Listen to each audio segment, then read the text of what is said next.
Hi students, आज हम लोग पढ़ेंगे एक टॉपिक और टॉपिक का नाम है इक्विवेलेंट वेट या इक्विवेलेंट मास। ये इक्विवेलेंट वेट बहुत ही टेक्निकल टॉपिक है, समझने वाला टॉपिक है। और एक बात आपको और बता दें, ये टर्म इक्विवेलेंट वेट कॉम्पिटिटिव भी है, यानी ये आपके एंट्रेंस एग्जाम में भरपूर मदद करेगा। इक्विवेलेंट वेट जो टॉपिक है, ये आपके जितने भी एंट्रेंस एग्जाम हैं सभी में अच्छी हेल्प करेगा आपकी। तो हम आपको डिटेल स्टडी देंगे। एक टर्म है इक्विवेलेंट वेट। अब सबसे पहले बात कर लेते हैं कि इक्विवेलेंट वेट किन किन में निकाला जा सकता है।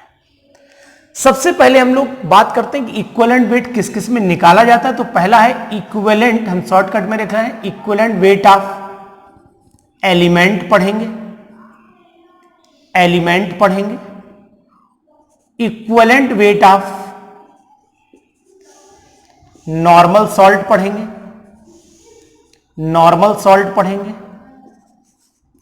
Equivalent weight of acid salt पढ़ेंगे या कह सकते हैं एसिडिक सॉल्ट पढ़ेंगे। नेक्स्ट इक्विवेलेंट वेट हम लोग पढ़ेंगे एसिड का, इक्विवेलेंट वेट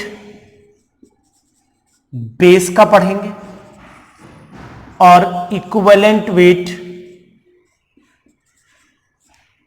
पढ़ेंगे रिड्यूसिंग एंड ऑक्सीडाइजिंग एजेंट। इतने हम लोग आज डिस्कशन करेंगे आपसे। इक्विवेलेंट वेट ऑफ एलिमेंट कैसे निकाला जाता है, सबसे पहले हम इस टर्म को एक्सप्लोर करते हैं, इसको हम लोग एक्सप्लेन करते हैं कैसे निकालते हैं इक्विवेलेंट वेट किसी भी एलिमेंट का। Equivalent weight of element is equal to हो जाता है atomic weight divided by valency. अब atomic weight divided by valency का मतलब अगर हम सिंपल से सोडियम की बात करें तो सोडियम का एटॉमिक वेट 23 हो गया, वैलेंसी 1, यानी इसका इक्विवेलेंट वेट भी 23 ही हो गया। अगर हम लोग मैग्नीशियम की बात करें तो 24 डिवाइडेड बाई 2, क्योंकि इसकी वैलेंसी भी 2 होती, भाई यहां पर Na पॉजिटिव, एक पॉजिटिव साइन है तो इसका मतलब है इसका एक इलेक्ट्रॉन लॉस गेन किया होगा, तो वही यहां पर 2 से डिवाइड कर दीजिए 12 हो जाएगा। एल्यूमिनियम में 3 से डिवाइड कर दीजिए 3 हो जाएगा। तो इक्विवेलेंट वेट किसी भी एलिमेंट का निकाला जाता है तो इक्विवेलेंट वेट निकालने के लिए एटॉमिक वेट को उसकी वैलेंसी से डिवाइड कर देते हैं।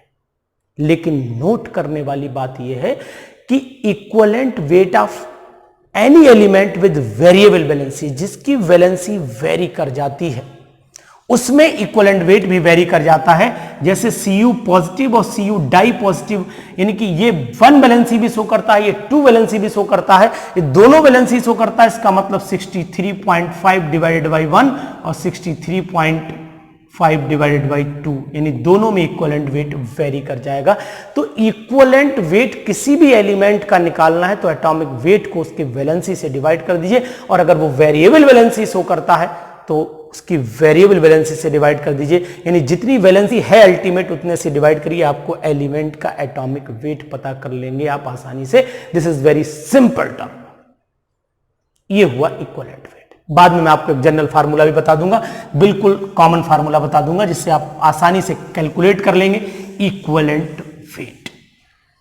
अब एक टर्म हमारा क्लियर हो गया, इक्विवेलेंट वेट ऑफ एलिमेंट। अब हम लोग बात कर लेते हैं equivalent weight of normal salt. Normal salt का इक्विवेलेंट वेट जब भी निकालेंगे, equivalent weight of normal salt यहीं पर डिस्कस कर लेते हैं। Equivalent weight of normal salt is equal to हो जाएगा formula mass upon charge of cation और एनायन, या तो कैटायन का चार्ज या एनायन का, मतलब कितना चार्ज है, ओवरऑल हम चार्ज कह सकते हैं। अगर इस टर्म को मिटा भी दे तब भी कोई दिक्कत नहीं। इक्वल एंड अपोजिट चार्ज, यानी कि अगर हम NaCl का इक्वलेंट वेट निकालना चाहें तो इक्वलेंट वेट NaCl का निकालें तो इसका फार्मूला मास कितना होता है 23 प्लस 35.5 डिवाइडेड बाई 1, यानी ये हो जाएगा आपका 58.5। आसानी से आप कैलकुलेट कर लेंगे। तो कहने का मेरा मीनिंग क्या है, अगर आप इसे जोड़ें तो देख लीजिए 0.5 ये हो गया, उसका 538 हो गया, 325 हो गया, 58.5 आ जाएगा। इसी तरीके से आप जैसे अगर MgCl2 का निकालना पड़ जाए तो यहां चार्ज 2 रखना पड़ेगा, क्योंकि Mg पे डाई पॉजिटिव और Cl पे single negative, equal and opposite charge 2 आएगा। यानी कि अगर हम Mg का रखें तो 24 plus 35.5 multiplied by 2 divided by 2 हो जाएगा, जो आएगा आप निकाल लीजिएगा। तो इक्वलेंट वेट किसी भी नॉर्मल सॉल्ट का बड़ा आसानी से निकाल सकते हैं। फार्मूला मास ऊपर रखिए और चार्ज कितना है बस चार्ज का ध्यान रखिएगा, इक्वल एंड अपोजिट होना चाहिए। जैसे MgCl2 में 2 से डिवाइड होगा, NaCl में केवल सिंगल, भाई Na पे एक पॉजिटिव होता है, Cl पे एक नेगेटिव होता है, आसानी से निकाल लेंगे आप। तो ये हुआ equivalent weight of normal salt, आसानी से कैलकुलेशन आप करिएगा, मैंने आपको ट्रिक दे दी है। अब हम लोग बात कर लेते हैं एसिड सॉल्ट की।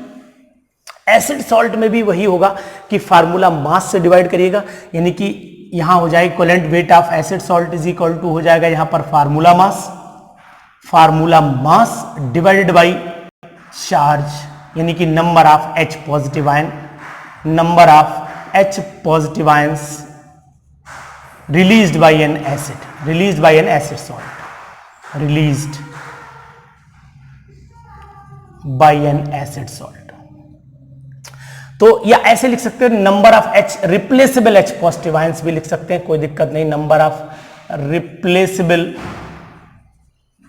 है ना, रिप्लेसेबल H पॉजिटिव आयंस भी लिखा जा सकता है, कोई दिक्कत वाली बात नहीं। तो अब मान लीजिए हमने NaHCO3 का निकालना है इक्विवेलेंट वेट। कैसे निकालेंगे NaHCO3 का इक्विवेलेंट वेट? तो Na का 23 हो गया, H का +1 हो गया, C का 12 हो गया और ये हो गया आपका 16 इंटू 3 डिवाइडेड बाई एक ही H रिलीज हो सकता है, 1 से डिवाइड कर दिए, आसानी से निकाल लेंगे आप। ऐसे ही आप CaHCO3 का होल ट्वाइस का भी निकाल सकते हैं इक्विवेलेंट मास। Ca का 40 हो गया, अब यहां पर H का डबल है तो 2 हो जाएगा, कार्बन का भी डबल है तो 24 हो जाएगा और 60 यानी 48 हो जाएगा और इसका भी 2 यानी 48 इंटू 2 डिवाइडेड बाई 2 होगा, क्योंकि 2 H पॉजिटिव आयन रिलीज हो रहा है। तो किसी भी एसिड सॉल्ट का अगर आपको निकालना है इक्विवेलेंट वेट तो आप आसानी से निकाल सकते हैं। फार्मूला मास रखिए, नंबर ऑफ रिप्लेसेबल कितने H पॉजिटिव आयन रिप्लेस होते हैं उससे आप आसानी से निकालेंगे क्या, equivalent weight of acidic salt. अब हम लोग weight, equivalent weight of acid और बेस दोनों एक साथ डिस्कस करते हैं, उसके बाद रिड्यूसिंग एंड ऑक्सीडाइजिंग एजेंट।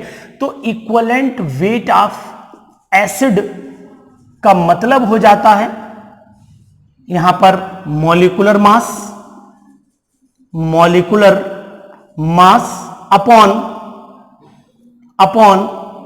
अब एसिड है तो बेसिसिटी हो जाएगा। बहुत ध्यान देने वाली बात है, यही अगर इक्विवेलेंट वेट ऑफ बेस होता तो हो जाता मॉलिक्यूलर मास अपॉन एसिडिटी हो जाता बच्चा। बहुत अच्छा टर्म। अब हम लोग HCl की बात कर लेते हैं। तो HCl का जो मॉलिक्यूलर मास होता है 36.5 होता है। इससे एक ही भाई बेसिसिटी है क्या, basicity is the number of replaceable H positive ion, यहां से एक ही H रिप्लेस होगा तो यानी कि 36.5। ऐसे ही H2SO4 में हम लोग 98 इसका molecular mass divided bye 2 H positive ion replaceable है 49 हो जाएगा, एंड सो ऑन। जिसका चाहे उसका आप कैलकुलेट कर सकते हैं, कोई दिक्कत नहीं।